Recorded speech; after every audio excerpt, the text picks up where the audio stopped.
Good evening. My name is Rachel Zukowski, and I'm the Program Services Manager at Prince George's County Memorial Library System. On behalf of the library and our wonderful partner, the Prince George's County Human Relations Commission, thank you for tuning into this special event that is kicking off our celebration of Women's History Month. We are very excited to be hosting author Juyanne James, who will discuss her table scraps and other essays. The book explores Juyanne's life, identity as a Black woman, her family, and her communities. Juyanne James is an associate professor of English at the University of Holy Cross, New Orleans. She is also the author of The Persimmon Trails and Other Stories, her debut collection of stories in which she interprets the African-American experience in Louisiana. James received a BA and an MA in English Literature, University of New Orleans, Louisiana, and later an MFA in Writing, Spalding University, Louisville, Kentucky. Her stories and essays have been published in journals such as the Louisville Review, Mythium, Bayou Magazine, 1111, Thrice, and Ponder Review, and included in the anthologies News Stories from the South, 2009, and Something in the Water, 20 Louisiana Stories. Her essay Table Scraps was a notable essay in the Best American Essays 2014, and she was commissioned to write a story for Symphony Space's Selected Shorts project, You Don't Know Me, Child. James has been nominated for a Pushcart Prize 3 times. Wow. Juyanne will be interviewed by Kyla Hannington, Outreach Coordinator for the Prince George's County Human Relations Commission, the county Civil and Human Rights Education and Enforcement Agency. You can borrow Juyanne's book through the library's Overdrive platform, and you can also purchase a copy through loyalty bookstores at the link I'll post in the chat. Enjoy the program. Here's Kyla. Thank you so much. Thank you, Rachel. And thank you, everybody, for being here. I see we have some of our regular viewers, Miss Vivian, the library superfan. We have people watching from Hawaii and Louisiana and Mississippi and probably all points in between. So thank you, everyone, for being here. And Juyanne, thank you. I have been a bit giddy, actually, looking forward to this conversation. So thank you very much. I'm wondering if you would start us off with a bit of a reading to introduce people to your work. Sure. Thank you. Thank you so much. And thank you, Kyla, for the invite. Prince George's Library System. I mean, it's just wonderful to bring my work to Maryland. And so, yeah, totally excited. In terms of reading, I thought what I would do is read some paragraphs and sort of move through the collection so you get an idea of what my work is like. What you might do is I'm reading, and I'll give the page number and perhaps the title of the essay. What you might do is sort of listen for any similarities in tone, voice, or shifts, differences in those same things. Just whatever you notice. What changes? What doesn't? What do you think is the overriding theme? Just sort of threading throughout. So anyway. So I won't read too many, but I want to get through. So maybe 7 or 8 of these paragraphs. So this is at the end of Table Scraps, the title essay, and I'm on page 8. My mother used to say, people will lie on you when you're living and lie for you when you're dead. My mother was an amiable woman. She had many friends over her life's journey. There's a portrait of her taken when she was in her early 20s. It always hung in my mother and father's bedroom, just above their bed. At the time of the photograph was taken, she had birthed several children already. She looked airbrushed. All the colors faded into some ambiguous representation of what they had been. And yet, the portrait is still tantalizing in its aesthetic, pleasing way. Her hair is pushed back in waves of shininess. Her smile is wider and fuller than I remember her in those young days of our family's history. The purely pink lipstick is almost dark against a mouth full of glowing teeth. Her eyes are as open and as happy as ever. A a slight powdery glaze covering them, and a pair of red, green, yellow colored earbobs hangs from her long lobes, almost as though they will fall at any moment. Time did not change the youthful beauty of that picture. My mother remained bright and caring and honestly different, and that's the truth.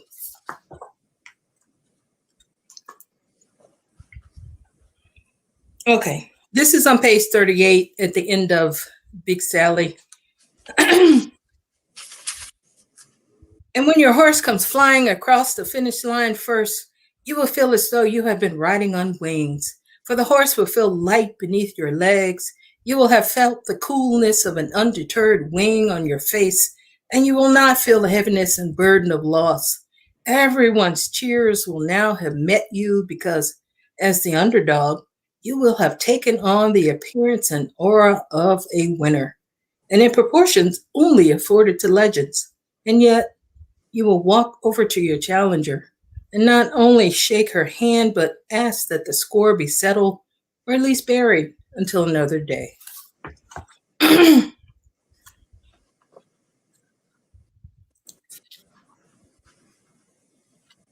This is at the end of Pieces of a Tree, page 41. Well, sort of in the middle. Mostly when I think of those days, I think of my mother. It is true that you can keep special people in your heart, store them along with the memories.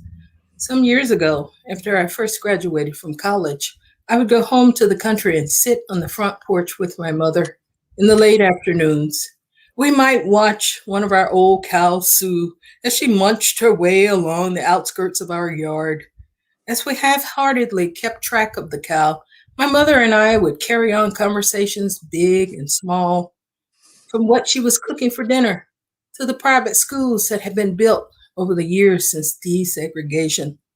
This was a topic that rarely left our conversations. We marveled that there was still separation of the races. The only difference was that we had lost our beloved school in the process.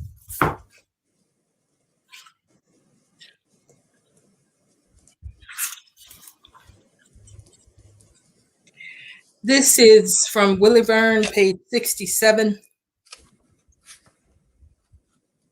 Most people don't believe this, but about a month before Willie died, I dreamed that a train was bearing down on my parents' house. I ran from room to room, warning everyone to get out before the train tore through the house. When the train arrived, it pulled up alongside the house just beyond one of the 200-year-old oak trees in the front yard, and stopped.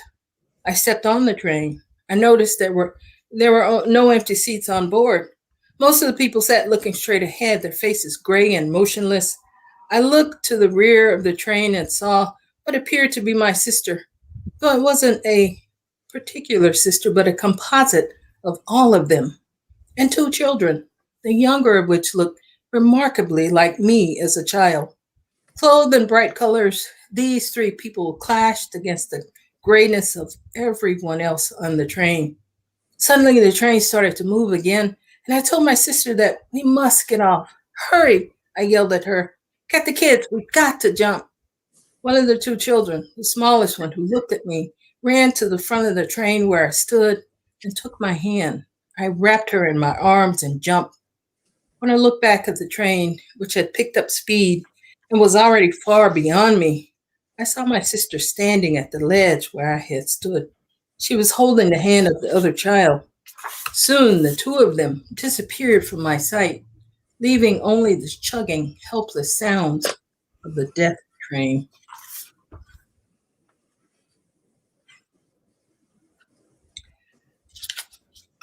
This is the sort of preface of Daddy Is Your Child song on page 91. I see you standing still in waves across that hill. Mickey didn't leave a light burning. Son gave striping marbles to Jake. Two more little black children catch a slow ride to Porter's store. Laugh them green apples on the ground. Mother's tears come back around. Bob Got cotton in that top, Phil. Sent Ethel, Dutch, Buddy Boy, and Marie. He the devil, spirit and all. Why, everybody trying to beat it down. My soul just standing still as they all come back across that hill. Bernice just up and married. Harriet going soon. Wipe the gin from your brow, Papa. Hitch the mule. This day is long. Mother wants some apples off the ground. Why all these years come back around?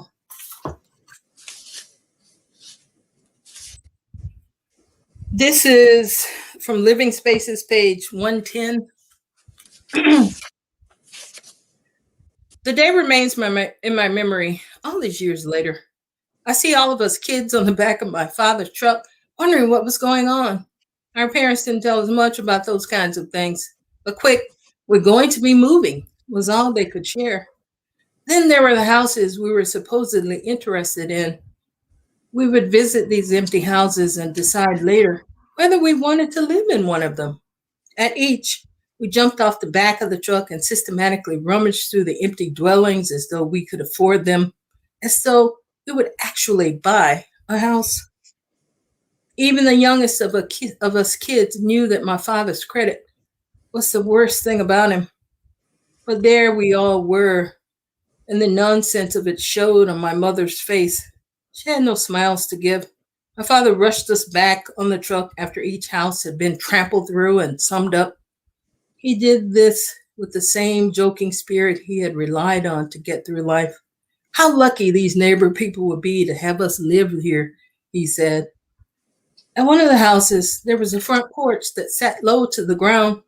Each child was already dreaming about all the fun we'd have jumping over the small wall that enclosed the porch. At another house, we cringed at the thought of living in a house that was hidden by a large man-made embankment. I can't see the road, I said to my mother. Me neither, child, she returned.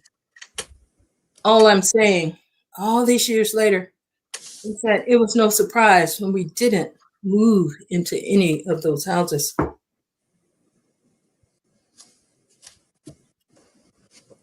This is from As Fortunes Go, page 116. My mother died on a Friday. Sitting in my apartment alone, I talked to her on the phone not long before she left this world. It becomes more difficult to remember what we talked about in that last conversation. I know that she complained about injustice, and I asked her to stop getting herself upset about the things she could not control. Conversation was ordinary otherwise. When we hung up the phone, I knew that life was unfair, yes, but because she was in it, things weren't so bad. I felt for her, that she would always worry for her children, that she would rarely have a day when life would come easily and serendipitously for her. 50 or so minutes passed, and the phone rang again. It was one of my mother's friends. She didn't ask me to sit down. She simply said, "It's your mother. She's dead." Fear overtook me in large doses of adrenaline. Minutes later, emptiness replaced the fear, grief, the status changer. A couple more. This is from A Daughter Remembers on page 126. A child can be so forgiving, and yet she cannot see inside a father's heart. The only thing that she can see clearly is that her father, though he is handsome and funny and generous, is also hurting her mother. That he is hurting her mother. That he is hurting her mother, whom the child loves and appreciates more than the father because the mother is always there to take care of her. The child doesn't know it, but the mother as a child was never told that she was a bad person.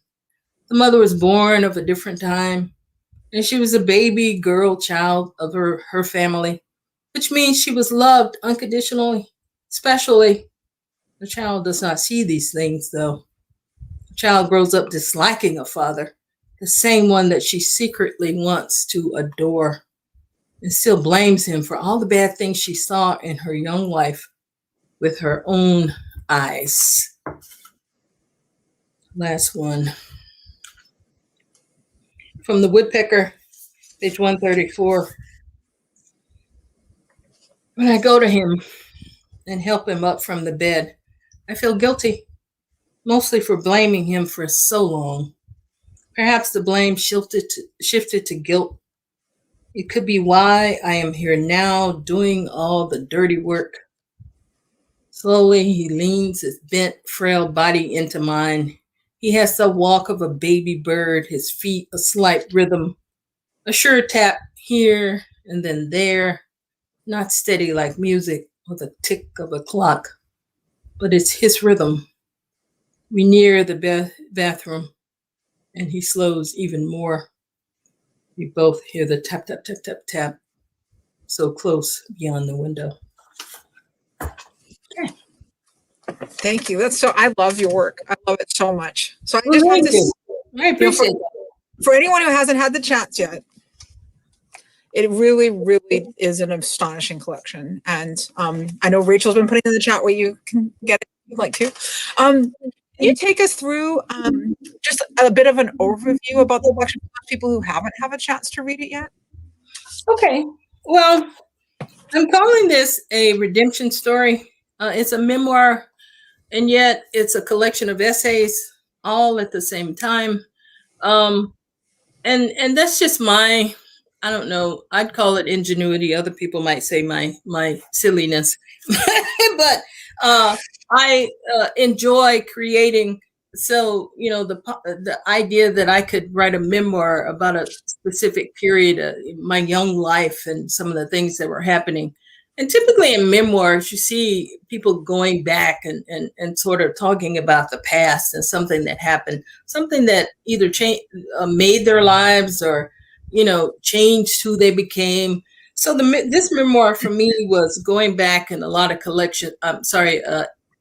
collection of essays that told the story of my young life with growing up with a father who was, for all intents and purposes, not the best father, not the best husband. And yet, he was a good person. So over the course of writing these essays, I realized that, he had changed.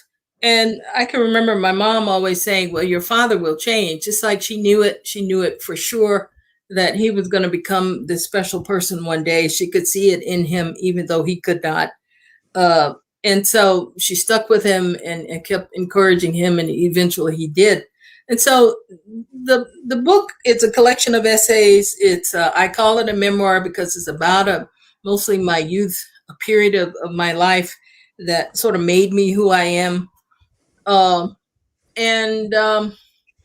Then the latter essays are mostly about my father and I spent a lot of time together, and me talking about how much he changed and became the man that my mother thought he was. So it's really a redemption story, basically, which I love. I adore redemption stories.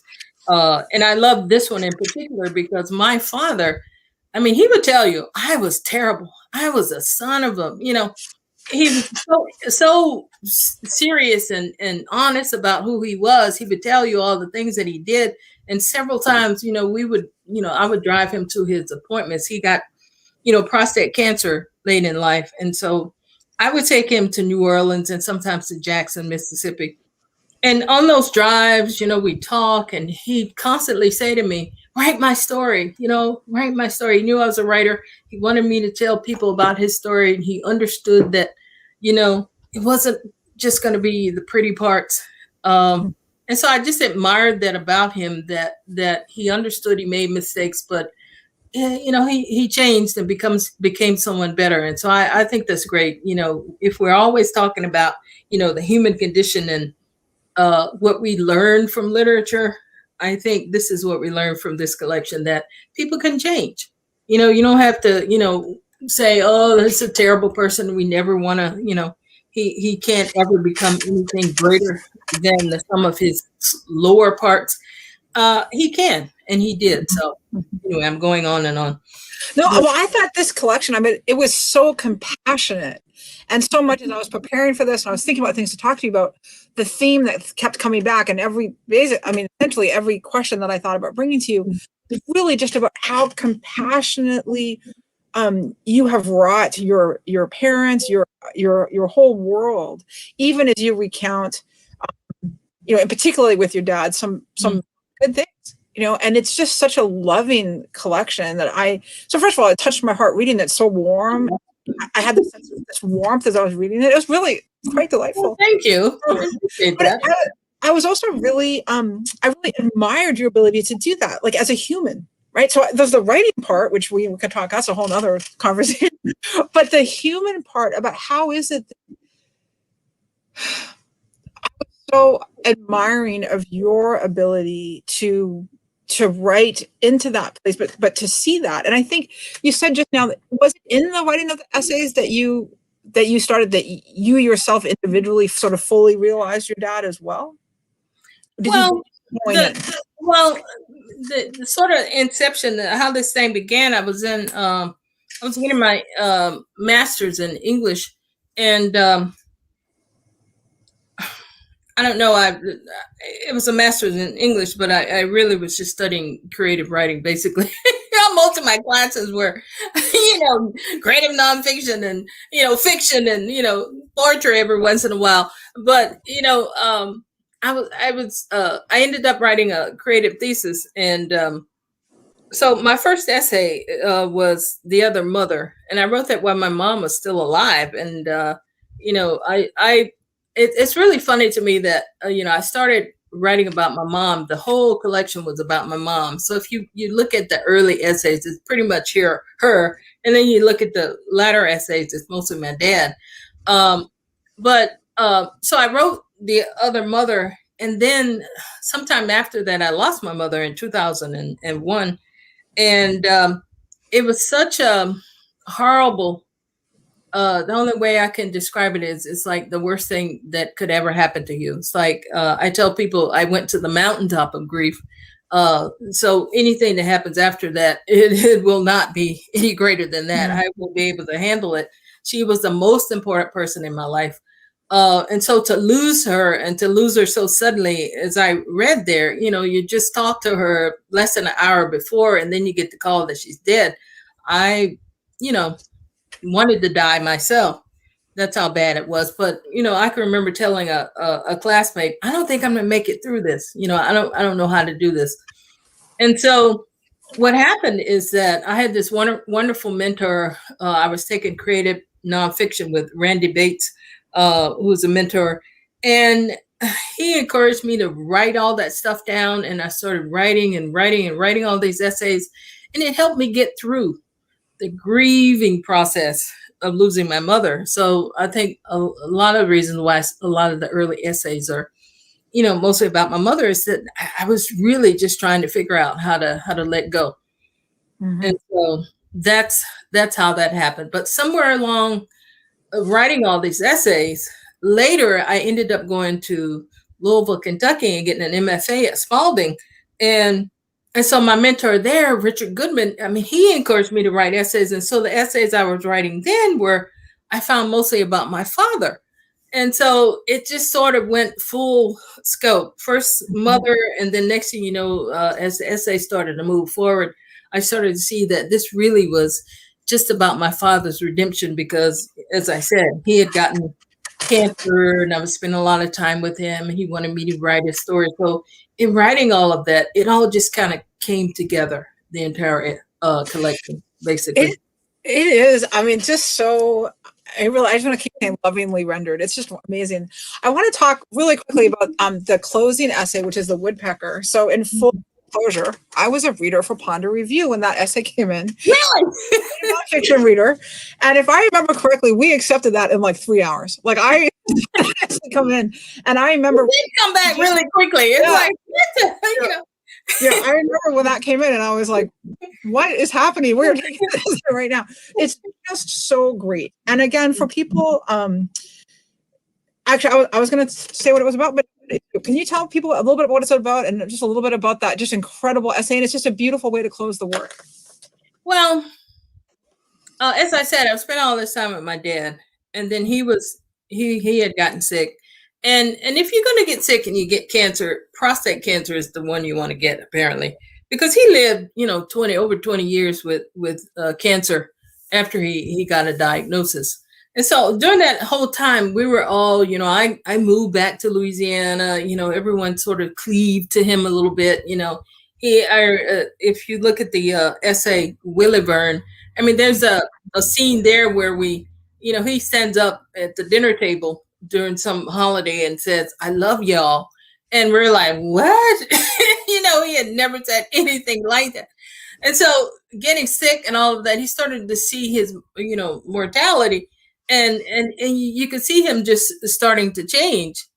And so anyway, the last essays just kept coming because every time we would go to the hospital, I would drop him off. And full disclosure, I wasn't the only person taking him, but this is from my perspective. Okay, people. Right. So, when I would take him to the hospital, we'd have these conversations and we would stop at a diner, and we'd talk, and he just constantly said, "You got to write my story and stuff, And so he would just tell me just constantly tell me the same stories over and over about his life. And so what's really interesting is that during that whole time, even though he had cancer, I still held a grudge. I still remembered being young and being, constantly, waking up on the floor or waking up screaming because I was having all these bad dreams and, all the things, and he and my mother fighting and, all those things. I still remembered all of that. And even though he and I were starting to get really close, those things were still kind of in my heart, right? And so he's telling me to write. I'm like, well, I'm going to write your story, but it's not going to be what you like, mister, that kind of thing. But he understood, and he was like, whatever, you got to just tell, make people understand that you can change, And so the last essay came when he was dying, and we really didn't know he was dying. A Daughter Remembers is another essay that kind of talks about that whole process of us going to the hospital and, me talking to the doctors, and we're all talking, and we just didn't, he had lived with cancer for so long. We thought, oh, he'll just go on and on and on. You just think, and he had said, and you'll see that in the essay, Woodpecker, I'm going to make it to 90. When I make it to 90 years old, that was his goal. My daughters, he loved his daughters. He's constantly talking about his daughters and all they would do. And they're going to give me this great party, and, it's just going to be a great thing. So he's 89, and we're thinking, okay, he's going to make it. His will is just going to will him through it. And, and truth be told, he was in really good shape. He was driving his car. He was still going to church. He was still preaching and, all the things that he did. So, I mean, there was no reason really other than the doctor saying, but we weren't listening, that, he's not doing well. Mm-hmm. Right. So on this particular occasion, he got really, really sick and he couldn't eat anything. And he went to a local hospital. We didn't go to the VA.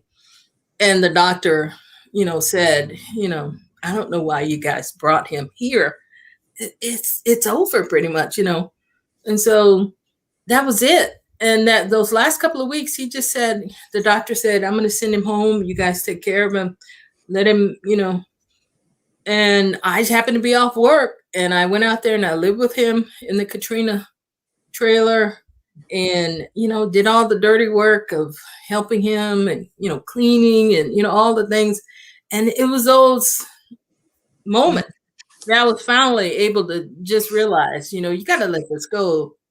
You really have to let it go. And so, yeah, I guess that kind of comes through in that final essay, that this was me finally understanding that, he really was a redemptive character. He had changed, he had become, and it was up to me to just forgive and forget at that point. Yeah. So you mentioned just now, you mentioned Katrina, and that, you mentioned Katrina in living spaces and as fortunes go. And when I have in Mississippi and I talk to people from that area, I'm just struck by how life there, it really is a before and after, before Katrina and after Katrina.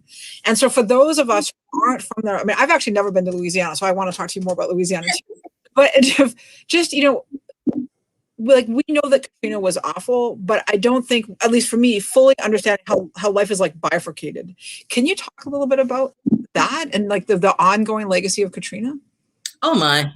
I felt really blessed because, I was living in an apartment at the time on the West Bank of New Orleans.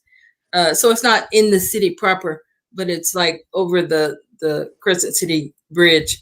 And so when we were finally able to come back to the city, I came back expecting, my apartment, everything was strewn across the world, and I wouldn't find anything. And my building was completely untouched. It's like everything around it was like a mess. In my building, I was like, what?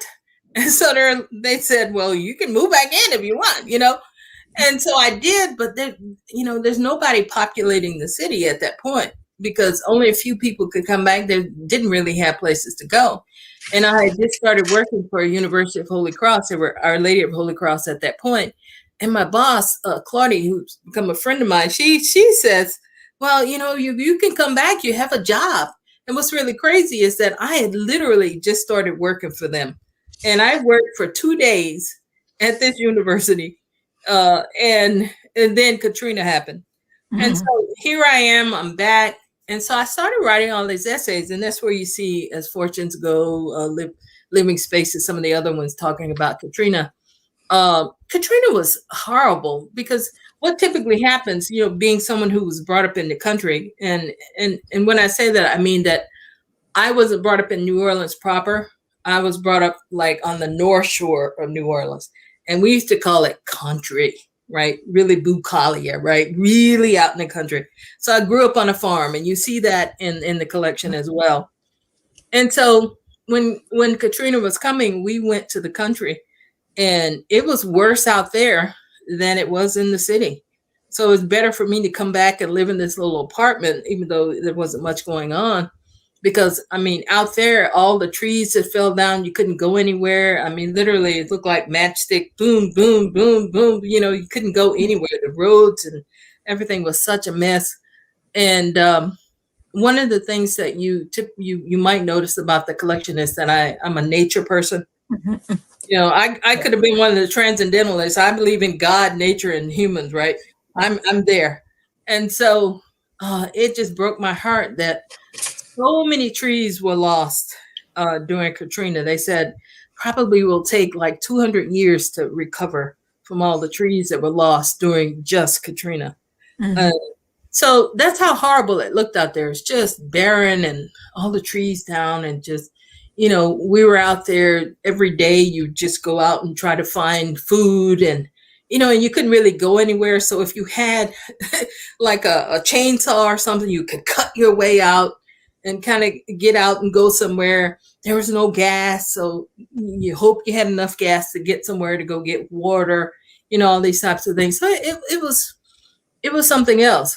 And so, yeah, it was a really bad time. But when I was able, a couple of months later to come back to New Orleans and live in my little tiny apartment, I felt really blessed, Mm-hmm. And so some of those essays that you see really came from that period where I'm just sitting around kind of thinking and, thinking about all the, Dante and all the literary greats and some of the amazing things that they said. All those, particular things just started to come to me a lot of time to think and write. So that's mm-hmm. where I guess that came from. It is. So I said I wanted to talk about Louisiana, and I do because, your experience and this collection, captures your experience growing up as a Black female in Louisiana. And so we're having W. Ralph Eubanks come on soon to talk about his new book, A Place Like Mississippi. And, I know location matters, geography matters. So tell us about Louisiana and its impact on you. Louisiana, I love this state. When I wrote my first book, it's a bunch of short stories about Louisiana. And what I wanted to do in that short story collection was to show people that a side of Louisiana that you typically don't see, because most people think, oh, the bayou, Bourbon Street, and that's all they think about in terms of New Orleans, maybe even. But I mean, you have this other, Louisiana it's not a big state, but like I said, I grew up on a farm, which was kind of strange for a young Black kid, female. The horses and chickens and and all those types of things. And so I really wanted people to see a side of Louisiana that was a little bit different. You get stories like Bayou Boys, where story talking about the bayou, and you get a couple of New Orleans stories, but mostly if it's something about Louisiana, is that here's the Louisiana that I grew up with, really strong Christian beliefs, neighbors who, even white and Black, sure, you had some racial issues, but mostly, if you lived next to someone, that was your neighbor, and it didn't matter what color you were. I mean, it's kind of hard to look someone in the face and still, have the nonsense. So yeah, just a great place to grow up. Really religious. We probably spent, I would say, 5 out of 7 days in church, growing up. So, we're taught the values of life, right and wrong. And for the rest of my life, I always know what is right and what is wrong. I may not act on it, but at least I know it. Right. You have that moral compass. Oh yeah, definitely. But really just a great state of people who really just care about each other. And it always amazes me that people from afar, they seem to recognize Louisiana when they don't recognize other states. And we're just this little tiny state, but we are pretty big on just about everything, right? But the thing for me, it's not just New Orleans, which I love and adore. I've lived here for over 30 years, and it is my home. But, there are all these other parts of Louisiana as well, which, hopefully people see in my work. In one of the pieces that you read, just to open us up, from Pieces of a Tree, you talk about desegregation and the loss of the quote, loss of our beloved school. Can you talk? I mean, I was really struck by that, and this is something I've heard a couple of times before too. It's the loss of incredible staff, incredibly well educated, wonderful teachers, wonderful, loving mentors, people, and the loss of that. Can you talk a little bit about that? Well, the thing is, a lot of people think, and this is, stereotypical beliefs that, oh my God, everybody in the South was doing horrible. If you were Black, you went to some horrible school, and, you needed to be saved and blah, blah, blah, right? It wasn't always the case. Our school was probably one of the best schools in the state. We had a principal, his name was Reuben Cornish, and he was very educated and, forward thinking, and he hired all these great teachers from far and wide and brought them down to this little tiny town of Vernon, Louisiana, and there was this great school, and you could tell it was great because a lot of the students who left there, they matriculated into college. That was it. You were expected to do something with your life. We learned French, as kids, and all of that. It was just a great place to be. So when desegregation happened, they said, well, we can't have white kids come to your school, even though it was probably the better school. We have to bus, the Black kids to the white schools. And so we lost that beautiful school that we had. And then it just became overwhelmingly apparent that it just wasn't working.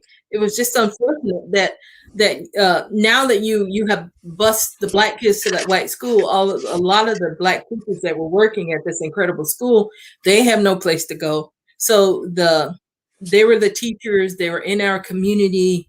If you read my essay called "The Guardian," it talks about how important these teachers were to the community.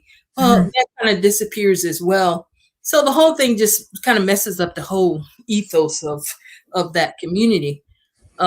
Because people are trying to do something that's right, where, I'm not sure that it really was. So my mom and I, we sit on the porch and talk about things like that, because what happened is, there were some Black kids that went to the white schools, but a large percentage of the white students went to private schools. So you still weren't necessarily integrated. And the only thing, like I said, in the process, it seemed like, is that we lost our great school. No, I say that, but I should also note that once we did get to the other school, I made some wonderful friends.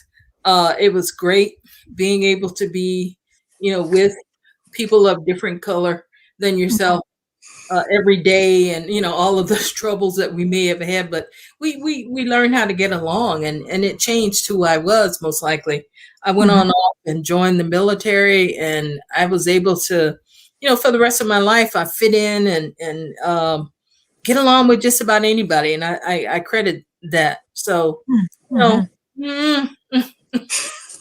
actually, I did want to talk about the military. I know you joined the Army. Yeah. The Navy. Oh, Navy. Oh, it was the Navy. Oh, Navy. Yeah. Oh, why did I think I just read this? I had Army in my mind. My dad, who's joining us from Hawaii. Hi, Dad, is a Navy man. So let's talk Navy. Tell us about the Navy. Oh my God. My sister Vanessa, she's a year older than I am, and so she got it into her head that she was going to join the Navy, and my mom, I'm sure, my dad, all of us said, "What on earth are you talking about?" But someone had come and they were recruiting at the school. And so she said, my sister's sort of forward thinking.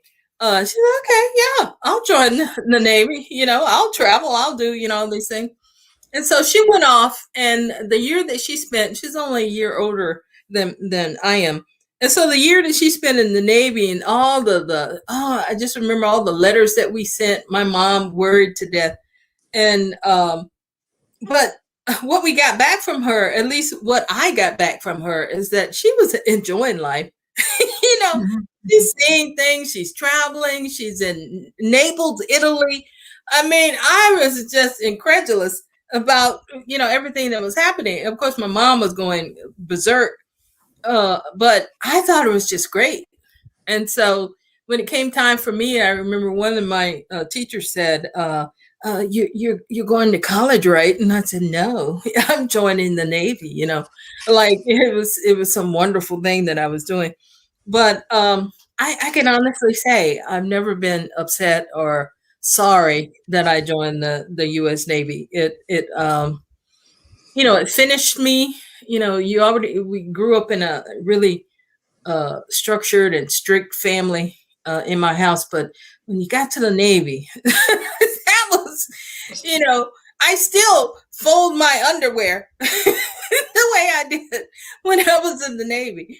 All of the things that they taught us. Sometimes I catch myself, I'm walking really up, upright, and I don't think I'll ever have back problems because of that. So yeah, they had a major impact on me. Traveling just opened up a lot of opportunities for me, made friends all over the world, So, yeah, it turned out to be, sometimes I wonder if I'd just gone on to school and gotten a degree, would I be further? But, yeah, that's a tough one to chase. I think we can all do the what. But look at you. I mean, this is the thing. So we have this collection of short stories. We're not talking about tonight, everybody, but those of you at home, I got to read this a few years ago, The Persimmon Trail and other stories. Really, really beautiful. And as Juyanne said, so much about geography and this very loving rendering and very what's not stereotypical rendering, I guess, of Louisiana and people that we might encounter. And then you've got this collection of essays. We've got short fiction. We've got short essays. What else? Actually, let me just say before I ask the question, if people are watching have questions, please feel free to type them into the chat, and we will hopefully get to them. So just, wherever you're watching from, please put your question in. And then my question, which I hopefully have not forgotten, is what do you got? Short fiction, you've got short essays. What are you working on now? Oh my gosh, I am working on a huge project. This is the thing, as a professor, and let me say, when I got my English degrees, I never really realized that I was going to be a teacher, but the moment I became a teacher, it was like the most marvelous thing ever. I totally enjoy it. It's wonderful. And so one of the projects that I'm doing, and I call it scholarly, is I'm working on, speaking of, integration, I'm doing a study of Louisiana, and I'm constantly trying to get people to answer my little survey, trying to figure out whether or not, how people feel about integration, what happened, where are we now, kind of things. There's a lot of books out there, and I've been reading, doing a lot of research, but I really just want to get a lot of personal stories and from people and tell it from a very unique kind of perspective, and write that book, put it all together. It could be essays, it could be, I'm just going to wait and see where it goes, but it's a lot of research at this point, trying to figure out, did it work? Did it not? How do you feel about it? So that's my newest project. I'm doing that. I have another collection of essays in my head. Some of them have been written down. I have another. And let me say, this new collection of essays are basically about me. I think maybe some of the criticism that people say is, well, you're writing about your mom and dad. What about your own life? Tell us your own secrets, right? It's easy to talk about other people. Well, this new collection of essays are basically about me getting older and, what happened since I left home, all those types of things. And then I have more short stories. It's called New Orleans Proper, short stories about New Orleans, which, I just love the city. So I really want to do it proud in all of these stories. So that, and then, I have what I'm calling my third or fourth act, where I'm just going to shift gear and just see, what happens. So you never know. So just keep an open mind. Keep an open mind. Yeah. So with the integration, sort of, is it like more academic focused? Like, does it have footnotes? Footnotes, lots of research. Okay. But yeah, at the same time, lots of personal stories. Have you been? I don't want it to be so academic that you start reading and go, oh, this is so boring. That was where I was going with that. Okay, like which kind of, okay. How are you finding people? Like, how are you putting the word out to get those stories? I have a website called Separation Myth, Louisianastory.com. So you can go there. Hold on, let me, Separation Myth. MITH. Yeah, Separation Myth. That's the title of the study. _ a Louisianastudy.com. So you can go there, and there's like me just sort of introduce myself. I'm trying to blog at the same time, but it's not working so much since this pandemic is I told my students, the pandemic, this is our time, writers. This is our time to do all of our writing. And yet, I haven't done a lot of writing. Are you looking at my face right now? Yeah. It's hard to focus because your brain is just. I know. I had someone say to me, now's your chance to write the novel. And I was like, I'm not sure what you think my life is like, but there's absolutely no novel writing going on. Yeah. So I'm hoping it moves forward. The more people I get for it, anybody who wants to tell me their story, they can contact me, and I would love to talk with them. So I do see that we have a question actually from my dad, Canadian Navy, and he's also a teacher. He's a teacher for many, many years. Oh, okay. And so his question is, how do you schedule your writing time, especially in the face of teaching? Especially what? I'm sorry. In the face of teaching. So how do you schedule around your teaching? Well, I was telling a student this the other day. She said, well, I really just don't have that much time in with my studies and all of that. I said, well, I look at other people as examples, right? For example, Toni Morrison, she wrote The Bluest Eye, and she was working, I think, as an editor or something, and maybe teaching at the same time. She had like 2 or 3 kids, and right? You see where I'm going? Right. All of this and wrote this beautiful novel. So if Toni Morrison can do it, so can we. So I'm always constantly going back to Toni Morrison, Alice Walker, people like that to try and figure out, well, if they did it, I can probably do it as well. So I never let myself off. So I've never given myself an excuse like, well, you have to teach or whatever. I just listen for that voice, inside my head that might be trying to tell me that something is trying to be written down. Because as writers, we keep all of those people in our heads until we have an opportunity to boom, boom, boom, put it on paper. So that's how I do it. I teach and I do what I need to do, but I listen for times where it might be early in the morning. I'm not afraid to, stay up late and write something. And not say, oh, I have to go to work in the morning. Well, you go to work. You didn't get any sleep. Whoop-de-doo. Good for you. This is very inspirational. Right? You just do what you have to do, Yeah, you're making me question my 9 p.m. bedtime. 9? I wish I could go to bed at 9 o'clock. Oh my gosh. I say to my kids, I'm like, oh, look at the time. I got to go to bed. But just tell me why. This is why you have 2 amazing collections and many more things underway. Yeah, I will leave that there. We have another question earlier on, actually. Miss Vivian asked about the title. Where did the title Table Scraps come from? Well, it comes from that first essay where my mother used to, throw the table scraps out. And our first house, we had 2 houses. And I'm always talking about that first house, really just stuck in my brain.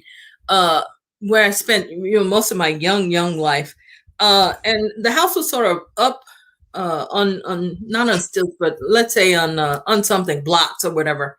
And so down the steps there were like the chickens and things would converge on the ground, and she would throw out the table scraps, things that were left over, And so the essay is about one day these children show up.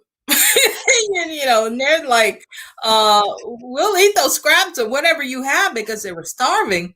And they were like the neighbor children. And my mom started to feed them, and we didn't really understand the concept of how she was feeding them. But they showed up all the time. And she was just that type of person who would, help people. She was very helpful. So she would feed them. So table scraps comes from, these kids were basically eating our table scraps. At least we thought that's what was going on, but she was actually saving good food and giving them.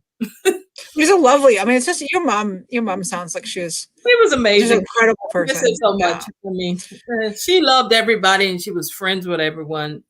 Yeah. Everyone who knew her, they constantly tell me, "I miss your mom." Yeah. What an incredible person to have as your role model. Yeah. I feel really fortunate. Talk about, people are saying about your existential, your whatever reality or whatever. Well, my existence really changed because I lucked out with that particular mother. And I think about, how different my life would be if I had not had her. So she sounds like just a completely extraordinary person. Yeah. Really. So we have a couple more questions. I am looking at the time, so I'm going to try and get these viewer questions in. Shelley is wondering, how has the pandemic changed your writing process?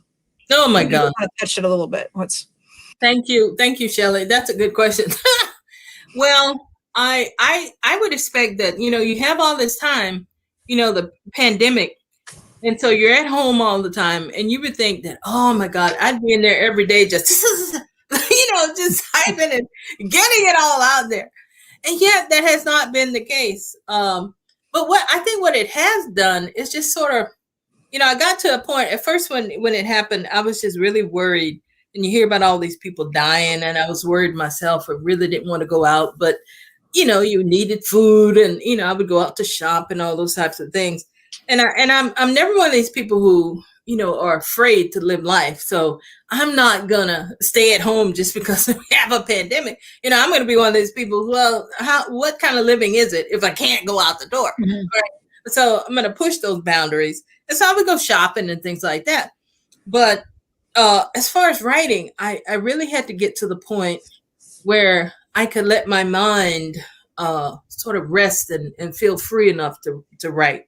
Mm-hmm. Because I'm always telling my students, I guess teach at UNO a creative writing workshop, nonfiction, and I'm constantly telling them, you really just have to let yourself go and make sure that you let the writing, whomever is up there in your head trying to get out, you have to let them come out. And so whatever you have to do, get rid of the fear, get rid of the whatever is happening to you, so that you can allow that space for the voices in your head to come out, find the place on your page, basically. Mm-hmm. So if I can do that, and I think I've been able to do that because my, believe it or not, my journal is the latest one that I've been writing. It's almost full. I've got tons of things that, when it starts to come, I just, might be late at night, might be early in the morning. I've got a lot of things that I've sort of written down. I've been writing about, for example, fear. And this is something other people might try. Find an emotion and just start writing about it. So I started writing about fear. And what I found is that there is fear of everything, literally everything. And so if I wrote an essay on fear every day, I probably would take me 100 days to get through most of them. So there's your content, right? So find a way of writing that. I ended up writing, for example, one of the best essays that I've written lately is fear of not being loved. Mm. And it went back, eventually to my mom, and I wondered whether or not she had ever felt that she had been loved. And that started a whole essay, boom, boom, boom, boom, boom. So, just the idea of fear and where you could take it so many different ways. My workshop buddies sort of helped me see that. So that sounds amazing. Yeah. Let me know when that's available to be read somewhere, because I think that that would just be fascinating. And also there's something that we all relate to. And there's when you talk about the fear of not being loved, that is like a primal, deep seated. Yeah. Because if we're not loved by our parents, we perish. So that's just extremely powerful. And I mean, I unfortunately I have just seen the time, so we still have some questions. I'm not going to be able to get to everybody, but there's been lovely comments in the chat, and I really want to thank everybody for tuning in and being such great audience members. Juyanne, thank you for talking to me today. Thank you. I've been, as you know, because you got all my excited emails, I've been so looking forward to it. And so for those of you watching, you can get this amazing, right over here, amazing essay collection or short story collection. You can get it from the library, your local library, PGCMLS if you're not in here, but will provide you with a virtual library card, so you can reach out to them. You can also buy it from your favorite independent bookstore or from the library's partner bookstore. I think Rachel put in the chat some direct links where you can get it from Loyalty Books in DC and Maryland, and they have a bunch of copies just waiting for you now. I also encourage you. I want to thank our incredible partners, the library, for this and so many of our virtual events. Prince George's County Memorial Library System, without whom we could not do half as much programming as we do. You have just made it amazing for us on the virtual platform. And so thank you so much. And special thanks to Rachel for opening remarks and for running everything behind the scenes this evening. We have a bunch more events coming up at the library, and I'm just going to tell you about a couple. On Wednesday at 7 p.m., we have a famed choreographer, Lorianne Gibson, and she will be in conversation about her book, Dance Your Dance, 8 Steps to Unleash Your Passion and Live Your Dream. And that's brought to you in partnership, along with the library, with Rose Movement Emporium and Prince George's Community College Center for Performing Arts. On Thursday at 4, we will be talking to the Jackson Rodeo family of Prince George's County, including young Nicholas Jackson, who is the world junior bull riding champion. And next week, Monday, at the same time, 7 p.m. Eastern, we are thrilled to welcome culinary historian Michael Twitty, author of the best-selling book, The Cooking Gene, about his new cookbook, Rice. There's a bunch more going on, and so we encourage you to check that out by going to pgcmls.info/events or our tiny URL, .com/HRCPG. Now I'm confused. Go to the library, PGCMLS.info.events, and as well as follow the library on all social media platforms at PGCMLS, and you can follow us on Twitter at HRCPG County. So thank you again, everyone, for tuning in and for being with us this evening. I appreciate it. Thank you.